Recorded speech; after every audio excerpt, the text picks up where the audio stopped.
আসসালামু আলাইকুম ওয়া রাহমাতুল্লাহ। কেমন আছেন সবাই? আশা করি ভালো আছেন।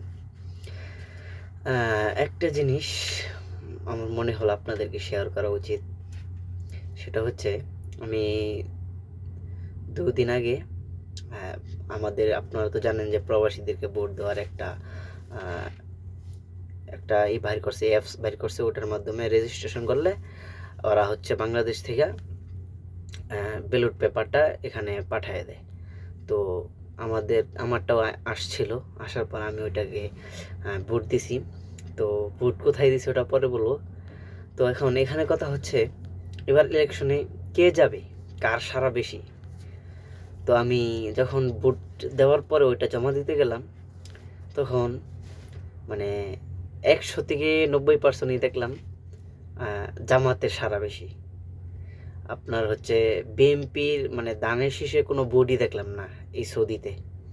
আমি যে শহরে থাকি আরকি, এখানে মানে ১০০ থেকে ৯০% হচ্ছে আপনার জামাত। দাঁড়িপাল্লায় ভোট দিছে সবাই।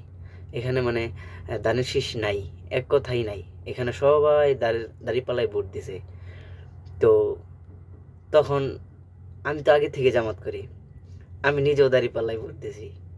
তো এখন এখানে খুশির বিষয় হচ্ছে যে এই যে দেখেন, মানে প্রবাসীরা বেশিরভাগ আপনার সবাই দাঁড়িপাল্লায় ভোট দিতেছে এবং গণভোটে হা দিচ্ছে।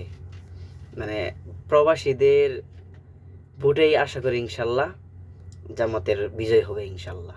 তো সবাই দোয়া করবেন এবং যদি জামাত জিতে ইনশাল্লাহ, যদি জামাত ক্ষমতায় যায় তাহলে ইনশাল্লাহ আমার নিয়ত আছে, আমি ১৩ তারিখে ইনশাল্লাহ আমার রুমে আমি একটা পার্টি দিব।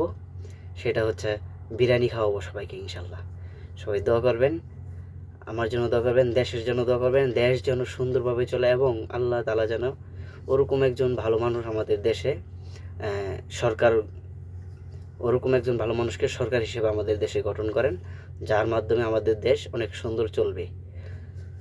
তো সবশেষে আমি আপনাদের কাছে দোয়া চাই এবং আমার দলের জন্য সবাই দোয়া করবেন যেন সরকার গঠন করে ইনশাল্লাহ। আসসালামু আলাইকুম।